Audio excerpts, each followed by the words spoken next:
America more contentious than they've ever been, but just because the arguments are fierce doesn't mean they actually matter. James Howard Kunstler is an author and a social critic. He writes a popular blog whose name we can't tell you because this is a family-friendly channel, but it's really smart. In a recent article, Kunstler said America's two major parties are, quote, just playing a game of capture the flag on the deck of the Titanic. The coming national debt crisis, he predicts, will devastate the country and make our current policy debates seem quaint. James Howard Kunstler joins us now. Jim Kunstler, longtime listener, first-time caller. I'm a fan of your blog, I will say, which I can't really describe because its name is profane, but it's very smart. And I've been reading recently your warnings to the country about the coming debt crisis. And your point is basically our politics is so crazy because it's a way of ignoring the underlying problems which are real. Can you summarize your point? Well, we have a basic problem with our economic dynamic. A lot of it has to do with our energy. And in the heyday of American industrialism, we got 100 barrels of oil out of the ground for every barrel equivalent that we put in. And now with stuff like shale, it's more like 5 to 1. And the aggregate average is about 17 to 1. And we can't really run our industrial economy and all of its luxuries, accessories, and furnishings at that ratio. And so we've been trying to compensate for that by just ramping up a lot of debt, basically borrowing from the future in order to pay for the way we live now. And you said that basically our political establishment, I want to put on the screen a quote for you because I think it's really smart, but our political establishment is intentionally not paying attention. Halloween's coming super early this year, you write, and it will be shocking, a surprise to those currently busy looking for Russians behind every potted plant in Washington, D.C. First, accept the premise that your country has lost its mind. That is what happens when societies and individuals can't face the true quandaries of a particular moment in their history. All of their attention gets channeled into fantasy, spooks, sexual freakery, conspiracies, perversion narratives, savior fairy tales. It's been quite a cavalcade of unreality these past 6 months, with great entertainment values for the connoisseur of the bizarre, until you're reminded that the fate of a nation is at stake. I think it's really smart. What happens when we hit the debt wall? What does that look like? Well, when we hit the debt wall, we can't borrow from the future anymore to pay for what we're doing now.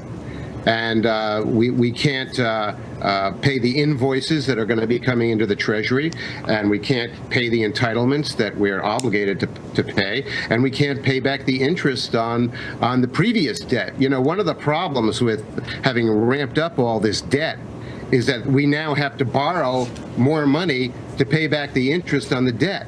Right. And, that implies that we can't really generate a whole lot of new debt because it has very poor prospects of ever being paid back. So tell me the timeline here, though. When is this going to happen? 100 years from now? 200 years from now? No, I think it's going to be happening in the next few months. What happened in the fall was that the Treasury built up a kind of a war chest of about $400 billion. And the idea was that that would be available for Hillary Clinton, President Hillary Clinton, to use to get through the debt ceiling problem. And they managed to burn through about $90 billion a month since then, and there's less than $100 billion left in the Treasury for walking around money. And it's going to run out around Memorial Day. And the debt ceiling suspension that was negotiated between Speaker John Boehner and President Obama a couple of years ago, that just ran out yesterday, meaning the government cannot borrow more money without new authorization from Congress. And that requires the resolution of the members of Congress to come to some agreement about it. There's very little prospect they're going to be able to do that. The Democrats really just want to use this as a lever to make President Trump twist slowly, to make President Trump twist slowly in the wind, as the old saying goes. Yes. And they're gonna do everything they can to make him back off, unless he backs off repealing Obamacare or lays off of the enforcement of deportation of illegal aliens.